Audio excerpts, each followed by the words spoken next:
Hello everyone, स्वागत है आप सभी का डाउटनेट के स्पोकन इंग्लिश कोर्स में। और हमारा आज का जो लेक्चर है ये है कंजंक्शंस का लेक्चर नंबर 1। आज की हमारी जो क्लास होगी मैं आपको बताऊंगी कि किस तरीके से बोलचाल की भाषा में ऐसे बहुत सारे शब्द होते हैं जो इस्तेमाल होते हैं और उनका इस्तेमाल सही तरीके से कहाँ पर करना है वो मैं आपको बताऊंगी। जैसे संयोजक जो होते हैं वो कहाँ पर कैसे यूज होते हैं, काफी इंपॉर्टेंट टॉपिक है, पता होना चाहिए। जैसे आपने सुना होगा कि but, and, as well as, either, even, इन सभी शब्दों को आपने बहुत सी बार सुना होगा और आपने देखा होगा कि इनका इस्तेमाल हम अक्सर करते हैं।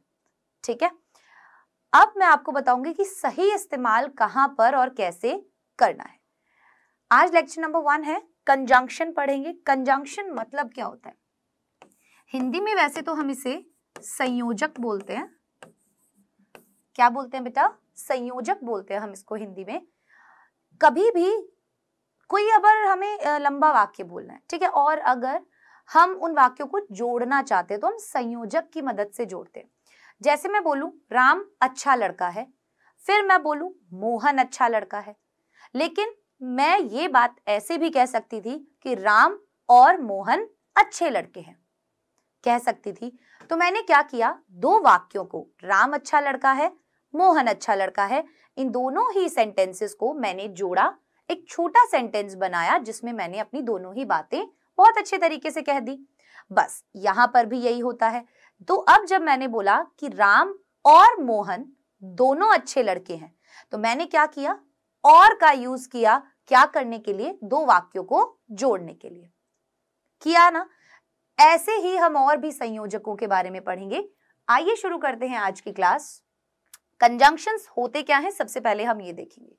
देखो, कंजंक्शंस ऐसे शब्द होते हैं जो दो शब्दों या वाक्यों को जोड़ देते हैं। केवल वाक्यों को ही नहीं, ये शब्दों को भी जोड़ते हैं।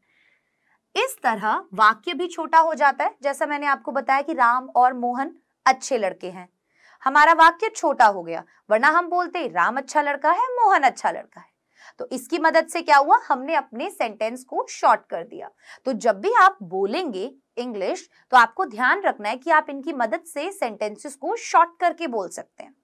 राइट, सी, और उनका मीनिंग भी चेंज नहीं होता। तो यहाँ पर ये लिखा है कि उनका अर्थ भी नहीं बदलता है। अगर मैं कहूं राम अच्छा है और फिर कहूं मोहन भी अच्छा है, तो मैंने क्या कहा कि राम अच्छा है और फिर मैंने कहा मोहन भी अच्छा है। और अब अगर मैं इन्हें एक ही वाक्य में बोलना चाहूं तो मैं बोल सकती हूं। कैसे? अब जब दोनों अच्छे हैं तो क्यों ना ये कहूं कि राम और मोहन अच्छे हैं। बोल सकते हैं ना हम कि भाई राम और मोहन अच्छे हैं। हमारा वाक्य भी छोटा हो गया, हमारा सेंटेंस भी छोटा हो गया, मीनिंग भी नहीं बदला। राइट, ऐसा कहने पर वाक्य छोटा हो जाता है और अर्थ भी नहीं बदलता। तो यहां पर और जो है, राम और मोहन अच्छे हैं, तो और यहां पर क्या है, एक कंजंक्शन है। ठीक है, सो टॉपिक का नाम कंजंक्शन है, इसकी ज्यादा गहराई में मत जाओ। ठीक है, कि हम बहुत ज्यादा डिटेलिंग में देख रहे हैं, हम केवल स्पोकन इंग्लिश के पर्पज से देख रहे हैं कि आखिरकार बोलचाल की भाषा में किन शब्दों को क्या कहते हैं। जैसे और को हम इंग्लिश में एंड कहते हैं, ठीक है, हिंदी में और होता है लेकिन अंग्रेजी में हम इसे एंड कहते हैं। अंग्रेजी में आप देखेंगे एक तो AND एंड होता है, एक OR और होता है। इन दोनों का यूज भी अलग अलग जगह होता है। ठीक है, सो इन सभी चीजों के बारे में हम क्लास के दौरान बात करेंगे और आप कोशिश कीजिएगा कि इन कंजंक्शंस का जब भी आप बोले तो सही तरीके से इस्तेमाल करें। क्लियर हो गई ये बात? बढ़ते हैं आगे। सबसे पहले आज की क्लास में हम देखेंगे एंड और। ये दो कंजंक्शंस हम सबसे पहले देखेंगे। एंड का मतलब हिंदी में होता है और इंग्लिश में जो होता है, इंग्लिश में जो और होता है उसका मतलब होता है या। क्या मतलब होता है? या। समझना मेरी बात। राम और श्याम अच्छे दोस्त हैं। राम और श्याम अच्छे दोस्त हैं। Ram and Shyam are good friends. Ram and Shyam are good friends. आप ये या वो किताब ले सकते हैं। अब आपने दो किताबें सामने रखी। आपने जब दो किताबें सामने रखी तो आपने बोला या तो आप ये किताब ले सकते हैं या फिर आप ये किताब ले सकते हैं। जब भी हम और का यूज करते हैं, हम यहां ये नहीं बोल सकते थे राम और Shyam are good friends, no, क्योंकि फिर हो जाता कि दोनों में से कोई एक अच्छा है। क्या मतलब निकलता? राम या श्याम अच्छे लड़के हैं। समझ में आई बात? क्या डिफरेंस है इस हिंदी वाले और में और अंग्रेजी वाले और में? अंग्रेजी में जब हम और लिखते हैं उसका मतलब होता है या, और हिंदी में क्या मतलब होता है और का? और को हम इंग्लिश में क्या बोलेंगे? एंड बोलेंगे। जैसे आप ये या वो किताब ले सकते हैं, यू मे टेक दिस और that book, you may take this और दैट बुक। जैसा कि मैंने आपको बताया था कि दिस और दैट, दीज और दोज, इनका यूज कैसे होता है? दिस यह, दैट वह, दिस जो पास में रखा हो, दैट जो हल्का सा दूर हो। दीज प्लूरल में यूज होते हैं ये के लिए, और दोज प्लूरल में यूज होते हैं वो के लिए। वो मतलब वो चीज दूर हो। मैं लिख देती हूं आपको कंफ्यूजन ना हो, दिस, दैट, दीज, दोज। अब दिस सिंगुलर के लिए और दैट भी सिंगुलर के लिए, लेकिन ये वाली चीज नियर के लिए, ये वाली चीज फार के लिए। ठीक है, कोई भी वस्तु। दिस मतलब यह, दैट मतलब वह। अब दीज और दोज प्लूरल के लिए यूज होते हैं। दीज होता है नियर के लिए, दोज होता है फार के लिए, और इसका मतलब होता है ये, और इसका मतलब होता है वे। ठीक है, तो इसीलिए यहां पर क्या लिखा? You may take this book और दैट बुक। तो जब हमने यहां पर और का यूज किया, तो और का यूज करने से हमें यह पता चल गया कि हमें यहां पर एक ऑप्शन दिया जा रहा है कि आप ये किताब ले सकते हैं या आप ये किताब ले सकते हैं। ठीक है, एक बात का ध्यान रखना है, अगर हम यहां पर एंड यूज करते, जैसे you may take this book and that book, तब आप उन्हें क्या कह रहे हैं कि आप ये दोनों किताब ले सकते हैं। तब हम क्या कह रहे हैं कि हम ये दोनों किताब की बात कर रहे हैं। ठीक है, सो एंड और का मतलब समझ में आया आपको? अब बढ़ते हैं आगे। नेक्स्ट कंजंक्शन है हमारा बट। क्या है? बट। बट का मतलब क्या होता है? लेकिन, बल्कि, सिवाय, लेकिन, पर, परंतु। हिंदी में इन सभी अलग अलग शब्दों का हम यूज करते हैं, लेकिन का, बल्कि का, सिवाय का, लेकिन, पर, परंतु, इस तरीके के जो भी शब्द है ना, उन सब की जब आप अंग्रेजी बनाएंगे तो आप बट का यूज करेंगे। एग्जाम्पल से समझना, राम और श्याम अच्छे दोस्त हैं, लेकिन, या फिर हम बोले पर, वे एक दूसरे से लड़ते हैं।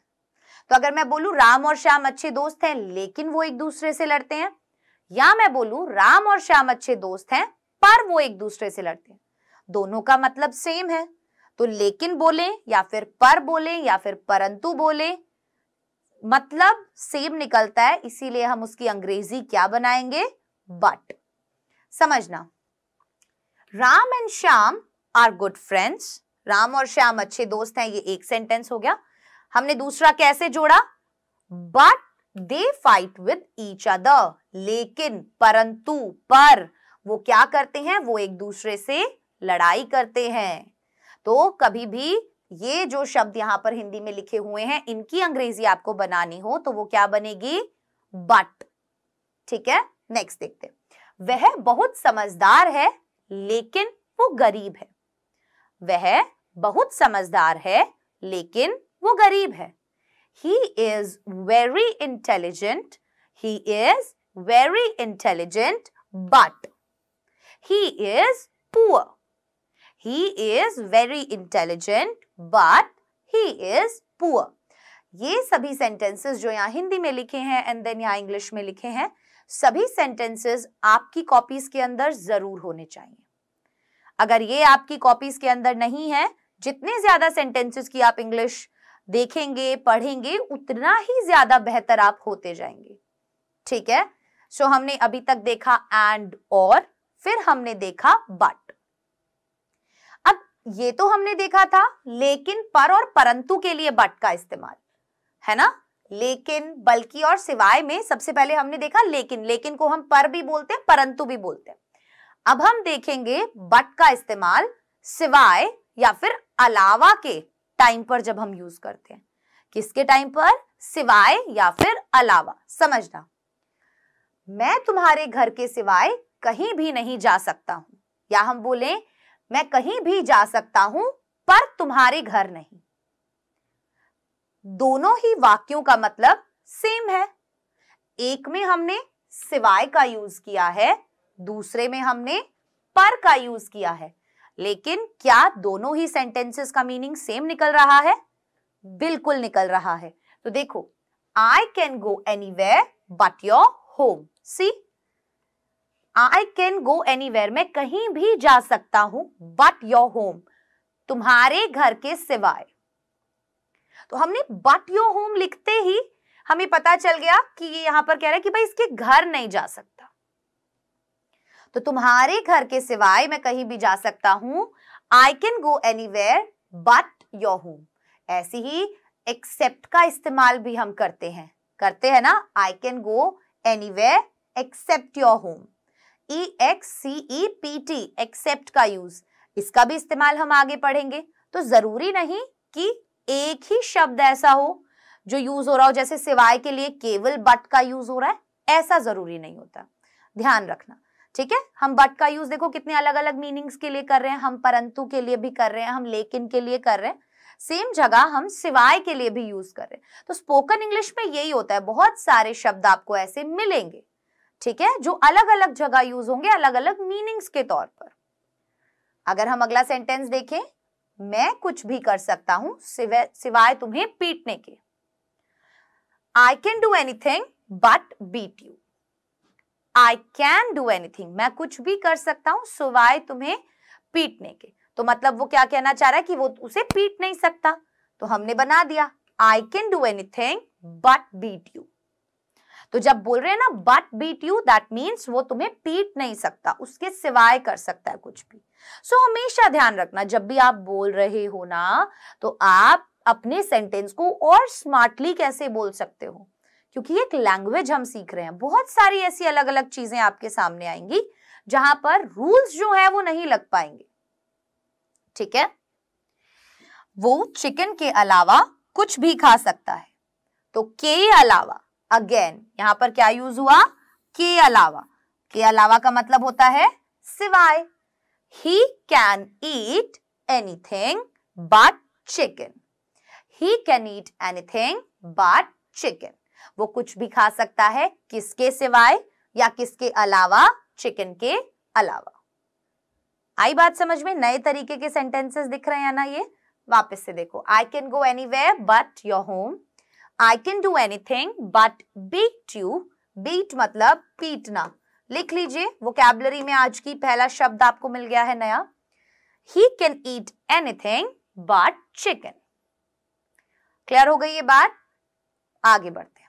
अब एक नोट है यहां पर, सिवाय अलावा वाले वाक्यों में बट के अलावा हम एक्सेप्ट भी लगा सकते हैं। अभी मैंने आपको बताया था ना। तो इन सभी शब्दों में, इन सभी सेंटेंसेस में हम क्या लिख सकते हैं? बट लिख सकते हैं, और हम एक्सेप्ट भी यहां पर लिख सकते हैं, क्योंकि इसका मतलब भी क्या होता है? इसका मतलब भी सिवाय ही होता है, ठीक है। क्लियर हो गई ये बात? सो सी, मैं तुम्हारे घर के सिवाय कहीं भी जा सकता हूं। एक तरीका क्या है? आई can go anywhere but your home. दूसरा तरीका, अक्सर हम ये दूसरा वाला तरीका लगाते हैं, आपने देखा होगा, अक्सर एक्सेप्ट का यूज हम के सिवाय और अलावा के लिए करते हैं। तो आज आपको एक नई चीज पता चली कि हम बट का इस्तेमाल भी के सिवाय और अलावा के लिए कर सकते हैं। I can go anywhere except your home. मैं कहीं भी जा सकता हूं, किसके अलावा? तुम्हारे घर के अलावा, ठीक है।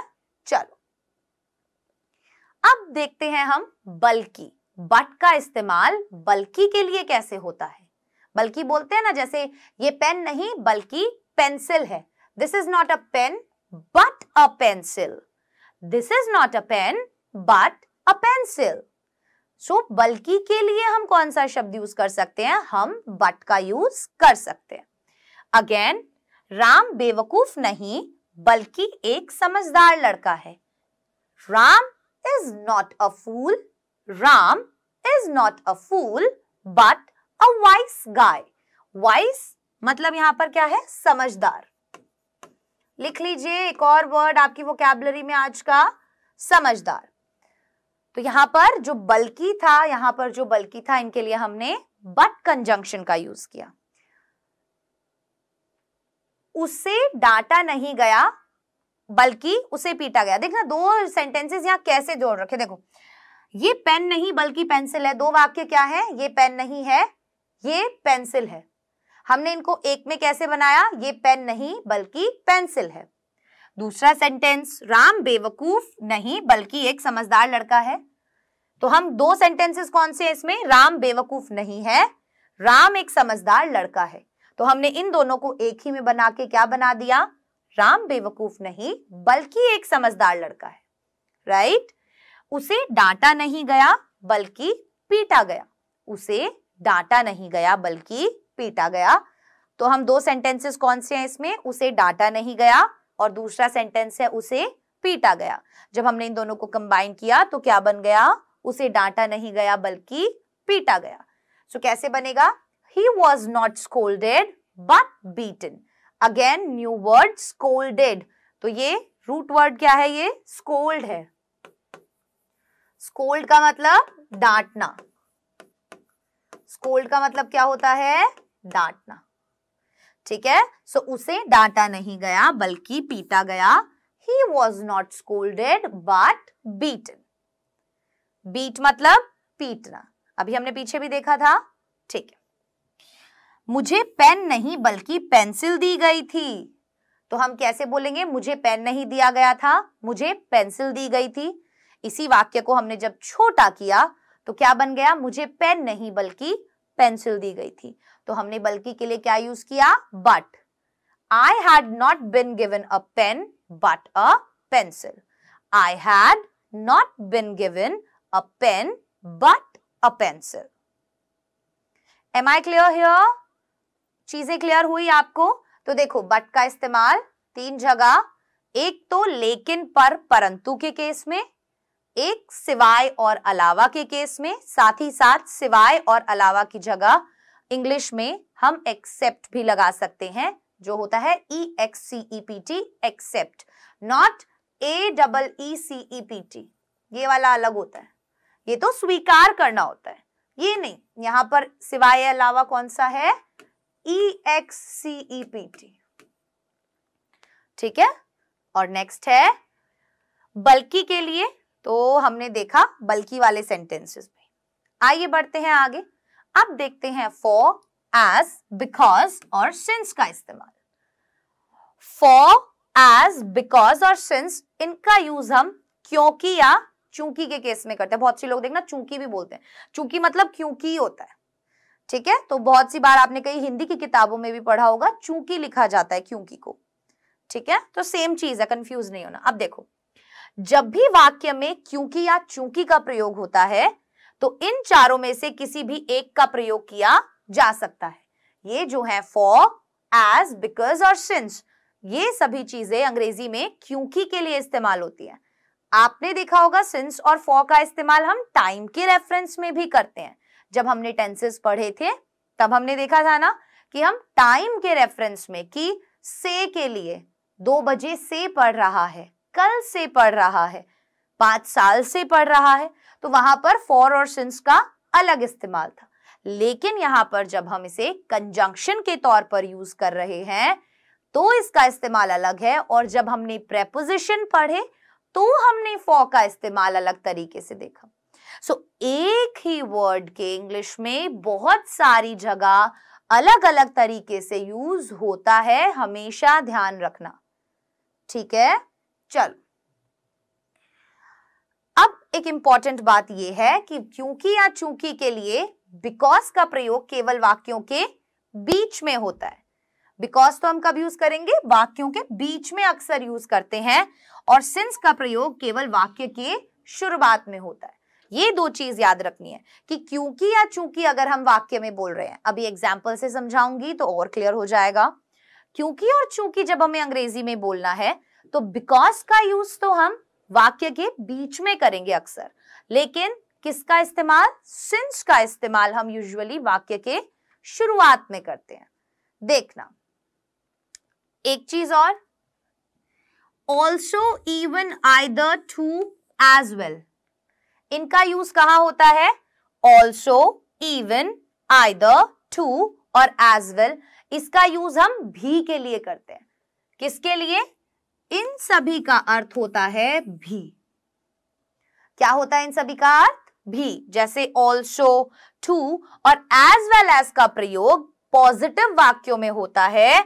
Generally also, too, as well are used in positive sentences. आमतौर पर इनका यूज कब होगा, पॉजिटिव सेंटेंस में। तो जैसा कि मैंने अभी आपको बताया कि ऑल्सो, इवन, आइदर, टू और एज वेल का यूज भी के लिए होता है, लेकिन सबसे पहले हम क्यों ना एग्जाम्पल्स देख लें फॉर, एज, बिकॉज और सिंस के लिए। तो जब हमें एग्जाम्पल्स देखने हैं, हमने बोला कि फॉर, एज, बिकॉज और सिंस का यूज हम कब करते हैं, जब हमें क्योंकि या चूंकि बोलना है। बिकॉज का यूज हम जनरली सेंटेंस के बीच में करेंगे, जबकि सिंस का यूज हम जनरली कब करेंगे, सेंटेंस के स्टार्टिंग में। ध्यान से सुनना, क्योंकि मैं बीमारिक था या फिर बीमार था, आप बोलेंगे क्योंकि मैं बीमार था इसलिए मैं नहीं आया। क्योंकि मैं बीमार था इसलिए मैं नहीं आया। सो सिंस, एज और फॉर तीनों ही आके आप बोल सकते हैं। जैसे आप बोल सकते हैं since I was unwell, for I was unwell या फिर एज आई वॉज अनवेल। तीनों ही ठीक है, क्योंकि हमारे वाक्य में शुरुआत में क्योंकि या चूंकि आया है। जब हमारे वाक्य के शुरुआत में क्योंकि या चूंकि आता है तो हम क्या करते हैं, सिंस, फॉर और एज का यूज सेंटेंस के स्टार्टिंग में करते हैं। हमने क्या बनाया, सिंस। अब ये तीनों टाइप से बन सकते हैं, since I was unwell hence I didn't come, as I was unwell hence I didn't come, या for I was unwell hence I didn't come. तीनों ही ठीक है। मैं लिख देती हूं, आप लोगों को कंफ्यूजन हो सकता है। As I was unwell, hence I didn't come. Hence भी यहां पर क्या है, कंजंक्शन ही है, ठीक है। या फिर for I was unwell, hence I didn't come. Did के साथ वर्ब की फर्स्ट फॉर्म लगती है, इसीलिए कम लगता है। बहुत लोग गलत दिखाते हैं, बहुत लोग सेकंड फॉर्म या थर्ड फॉर्म लगा देते हैं। यूजुअली लोग थर्ड फॉर्म लगाते हैं सोच के कि पास्ट है, ठीक है। मैं नहीं आया क्योंकि मैं बीमार था। अब इसके कैसे बन सकते हैं, एक बनेगा I did not come for I was unwell, या फिर आप बोलेंगे I did not come because I was unwell. ऐसे भी बोल सकते हैं आप, है ना। ध्यान रहेगा आप कैसे यूज करते हैं हम। सिंस का यूज आप देखना यूजुअली आप स्टार्टिंग में करोगे। एक बात और, मैंने ये नहीं बोला कि हमेशा, मैंने क्या बोला, आमतौर पर, क्योंकि ये सभी रूल्स जो होते हैं ये सब जगह अप्लाई नहीं होते। स्पेशली हम कोई भाषा जब बोलते हैं तब तो बिल्कुल भी नहीं, वो तो हमारे ऊपर निर्भर करता है कि हमने क्योंकि पहले बोला या बाद में बोला, ठीक है। सो ये थोड़े से रूल्स हैं जिनका आप ध्यान रखेंगे। बढ़ते हैं आगे। अब मैंने आपको बताया था also, even, either, too, as well का यूज हम भी के लिए करते हैं। तो ध्यान ये रखना था कि इन पांचों का ही मतलब भी होता है, लेकिन ऑल्सो, टू और एज वेल का यूज ज्यादातर पॉजिटिव सेंटेंस में किया जाता है। किसमें, पॉजिटिव सकारात्मक वाक्यों में किया जाता है। आइदर का यूज हम नेगेटिव वाक्यों में करेंगे। किसमें, नेगेटिव वाक्यों में, जैसे मैं भी अच्छा नहीं हूं, ठीक है। तुम भी बर्गर नहीं खाते, यहां पर आपने देखा ये नेगेटिव है क्योंकि यहां पर नहीं का यूज हुआ है, राइट। इवन का यूज हम पॉजिटिव और नेगेटिव दोनों वाक्यों में कर सकते हैं। इवन का यूज हम पॉजिटिव और नेगेटिव दोनों ही वाक्यों में कर सकते हैं। तो अभी तक हमने क्या देखा? सबसे पहले हमने देखा कि टू, एज वेल और ऑल्सो, इन तीनों का यूज हम किस में करेंगे? पॉजिटिव सेंटेंसेस में। नेगेटिव सेंटेंसेस में हम आइदर का यूज करेंगे, और इवन का यूज हम जनरली पॉजिटिव और नेगेटिव दोनों ही टाइप के सेंटेंसेस में कर सकते हैं। So even is generally used in both positive as well as negative sentences. Clear? Example से समझ में आएगा। देखो, मैं भी अच्छा हूं, भी के लिए तो यूज होता ही है। अब ये एक पॉजिटिव सेंटेंस है। आई एम गुड टू, या I am also good, I am good as well, या इवन आई एम गुड। आपने देखा टू का, ऑल्सो का, एज वेल का और इवन का सभी कंजंक्शंस का यूज हमने क्या बताने के लिए किया? पॉजिटिव सेंटेंस है ये एक, इसलिए हमने यहां पर बताने के लिए किया कि भाई मैं भी ठीक हूं या मैं भी अच्छा हूं। तो आप कितने तरीके से, अगर कोई आपसे पूछता है क्या हाल चाल है, आप बोलेंगे भाई मेरे तो बढ़िया, आपके बताओ, कहेंगे मैं भी अच्छा हूं। तो मैं भी अच्छा हूं कहने के कितने सारे तरीके आज आपको दिखे। मैं भी अच्छा हूं कहने के कितने सारे तरीके, आप क्या क्या बोल सकते हैं? I am good too, I am also good. आप ये तब कहेंगे जब सामने वाला बोल रहा है कि मैं अच्छा हूं। अगर सामने वाला बोले कि भाई मैं तो ठीक नहीं हूं, तो आप अगर ठीक नहीं है तो आप क्या बोलेंगे? यार मैं भी ठीक नहीं हूं, मतलब तू ठीक नहीं है, मैं भी ठीक नहीं हूं, सेम लेवल पे है हम।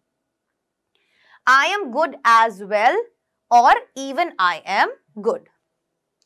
अगर हम बोले मैं भी अच्छा नहीं हूं, मैं भी अच्छा नहीं हूं, तो मैंने क्या अभी बताया था कि अगर आपको नेगेटिव वाक्य में बोलना है, उसने बोला मैं अच्छा नहीं हूं, तो आप बोलेंगे यार मैं भी अच्छा नहीं हूं। यहां पर हम आइदर का यूज करेंगे। इवन का भी कर सकते हैं क्योंकि दोनों में यूज होता है। यहां क्या बोला था? इवन का यूज पॉजिटिव और नेगेटिव दोनों सेंटेंसेस में हो सकता है। सो हम कैसे बोल सकते हैं? Even I am not good, या फिर आई am not good either. I am not good either. ठीक है? क्या तुम भी वहां नहीं थे? क्या तुम भी वहां नहीं थे? Were you not there either. Again negative sentence plus interrogative भी है, लेकिन नेगेटिव तो है ना, इसीलिए were you not there either. तीनों की बात समझ में आई? देखो, as well, too, even, either, इन सभी का, ऑल्सो, इन सभी का यूज किसके लिए किया जाता है? भी के लिए, लेकिन अलग अलग कॉन्टेक्स्ट में। जैसे पॉजिटिव वाक्यों में हमने यूज किया इवन का, एज वेल का, ऑल्सो का और टू का। आइदर का यूज किया हमने नेगेटिव सेंटेंस में, जैसे even I am not good या I am not good even either, sorry. ठीक है? सो इवन और आइदर का यूज हमने दोनों ही नेगेटिव सेंटेंसेस में किया, क्योंकि इवन का यूज पॉजिटिव और नेगेटिव दोनों सेंटेंस में हो सकता है और आइदर का यूज नेगेटिव सेंटेंस में ही होता है। उसके बाद हमने आइदर का यूज कहां किया? हमने आइदर का यूज किया नेगेटिव सेंटेंस में। कैसे? क्या तुम भी वहां नहीं थे? Were you not there either. Were you not there either. अब इस सेंटेंस में नॉट है, इसीलिए मैं या तो इवन का प्रयोग कर सकता हूं या फिर आइदर का। ठीक है? हम दोनों ही कर सकते हैं, पर हमें पता है कि इवन का प्रयोग इंटेरोगेटिव सेंटेंसेस में नहीं होता। इवन का जो यूज है वो इंटेरोगेटिव सेंटेंसेस में नहीं होता, इसीलिए हमने यहां पर आइदर यूज किया है, क्योंकि ये नेगेटिव इंटेरोगेटिव सेंटेंस है। ठीक है? सो इवन का यूज इंटेरोगेटिव सेंटेंसेस में नहीं होता, इसीलिए हमने आइदर यूज किया है। यहां पर आइदर यूज करने का जो कारण था वो ये था। ठीक है? इवन का यूज पॉजिटिव और नेगेटिव दोनों में, आइदर का यूज नेगेटिव में, लेकिन इवन का यूज इंटेरोगेटिव में नहीं होता, इसीलिए यहां पर नेगेटिव इंटेरोगेटिव था, इसीलिए हमने यहां पर इवन की जगह आइदर का यूज किया है। क्या? Were you not there either. Okay? तो इसीलिए मैं ये ऐसे लिखा है ताकि आप लोग जब भी पढ़ें अपने नोट्स को या स्लाइड्स को तो आपको रीजन साथ में पता हो। जैसे मैं भी फल पसंद नहीं करता, ये एक नेगेटिव सेंटेंस है। I don't like fruits either, क्योंकि आइदर का यूज हम नेगेटिव में करते हैं, या फिर even I don't like fruits, even का यूज हम पॉजिटिव और नेगेटिव दोनों में करते हैं। केवल इवन का यूज इंटेरोगेटिव में नहीं होता, प्रश्न सूचक जो वाक्य होंगे उनमें नहीं होता, ठीक है। वे भी मेरे साथ नहीं थे, they are not with me either, even they are not with me, दोनों तरीके से हम वाक्य को कह सकते हैं। सो आपको समझ में आ रहा है कि कहां पर कैसे हम इन कंजंक्शंस का यूज करते हैं आम बोलचाल की भाषा में, और ये सारे ही सेंटेंसेस आपने देखे कि हम अक्सर इनका इस्तेमाल करते हैं, ठीक है। अब बात करेंगे हम सो, hence, henceforth, that's why, therefore या that's the reason। इन सभी का मतलब होता है इसलिए। क्या मतलब होता है इनका? इसलिए। किस किस का? so का, hence का, henceforth का, that's why का, therefore का और that's the reason का। इन सभी का मतलब अंग्रेजी में क्या होता है? इसलिए। सो सी, एक ही वाक्य को इन सभी का यूज करते हुए दिखाऊंगी मैं। जैसे मैं गया इसलिए तुम आए, मैं गया इसलिए तुम आए, तो कैसे कैसे बोल सकते हो? I went so you came, और मैंने यहां पर इसलिए लिखा है क्योंकि और नीचे वाला सेंटेंस है कि भाई ऐसे भी बना सकते हैं, ऐसे भी, ऐसे भी, ऐसे भी। तो और का मतलब अभी हमने क्या देखा था? या, ठीक है। ये आपको बोलते समय नहीं बोलना, ये मैंने लिखा हुआ है बस कि ऐसे या ऐसे या ऐसे या ऐसे या ऐसे, ठीक है। सो I went so you came, हमने यहां पर सो का यूज किया। I went hence you came, again इसलिए के लिए यूज हुआ है। I went henceforth you came, again henceforth conjunction है सो के लिए। सो देख लो, हेंस देख लो, henceforth देख लो, सभी इसलिए के लिए यूज हुए हैं। I went that's why you came, that's why you came, इसीलिए तुम आए। I went that's why you came, या फिर I went that's the reason you came, या फिर I went therefore you came। सो हम इन सभी का इस्तेमाल इसलिए के लिए करते हैं अंग्रेजी बोलते समय। ध्यान रहेगा, अब आप चाहे हेंस बोलिए, henceforth बोलिए, that's why बोलिए, that's the reason बोलिए, so बोलिए, ये सभी इसलिए के लिए सेंटेंसेस में यूज होते हैं। तो एक ही चीज को आप कितने अलग तरीके से बोल सकते हैं, लेकिन सबका मीनिंग सेम है, ठीक है। अब बात करेंगे एज, कोई भी एडजेक्टिव या एज, जैसे हम बोलते हैं as tall as short as big as black as. Tall, short, big, black, red, beautiful, strong, क्या है ये सब? ये सब एडजेक्टिव्स हैं, विशेषण हैं। यहां पर ये सब क्या है? एडजेक्टिव्स। जैसे उतना लंबा जितना अमित, तो इसका मतलब क्या होगा? उतना, कोई भी विशेषण लगा होगा और फिर लिखा होगा जितना, ठीक है। हम यहाँ कंपैरिजन दिखा रहे हैं, ठीक है। देखना, एज टॉल एज अमित, क्या? उतना लंबा जितना अमित, या फिर अमित के जितना लंबा। एज शॉर्ट एज राकेश, उतना छोटा जितना राकेश, या राकेश के जितना छोटा। As big as your house, उतना बड़ा जितना तुम्हारा घर, या तुम्हारे घर के जितना बड़ा। सो उतना और जितना, यहां पर ये दोनों चीजें लिखी हुई हैं, तो उसके लिए हम एज, बीच में वो एडजेक्टिव लगा देंगे और फिर हम वापस से एज का यूज करेंगे, ठीक है। एज ब्यूटिफुल एज यू, उतनी सुंदर जितनी तुम। As strong as my dad, उतने मजबूत जितने मेरे पापा। तो ये हमने आज कुछ कंजंक्शंस देखे जिन्हें हम अंग्रेजी में किस तरीके से यूज करते हैं। आप इन सबको अपनी कॉपीज में जरूर लिखिएगा, साथ ही साथ इन्हें बोलने की और इस्तेमाल करने की भी कोशिश कीजिएगा। अब बारी है क्विज की। क्विज का पहला क्वेश्चन आपके सामने ये रहा। मैं भी अच्छा हूं, आई एम नॉट गुड, मैं भी अच्छा नहीं हूं, I am not good, neither I am not good, as well as I am good, या फिर नन।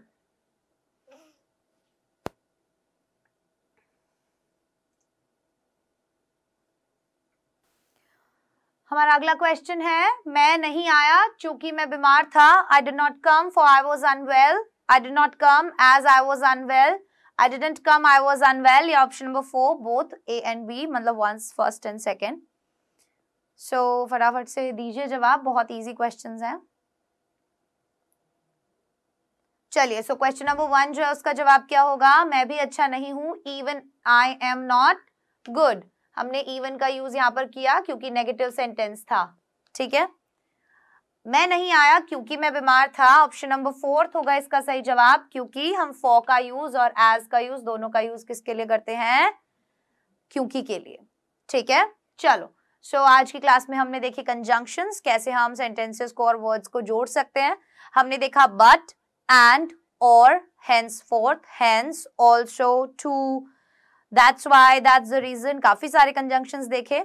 अब ये कुछ होमवर्क के 8 क्वेश्चंस हैं, कोशिश कीजिएगा इन्हें करने की. एंड और बट कंजंक्शन लगा के आपको यहाँ यूज करना है. हमारी अगली क्लास कंजंक्शंस पर ही होगी. अब मैं आप सभी से इजाजत लेना चाहूंगी. मुलाकात होगी अगले लेक्चर में. तब तक के लिए अपना ध्यान रखें, डाउटनेट के साथ जुड़े रहें, क्योंकि अब पढ़ना हुआ आसान.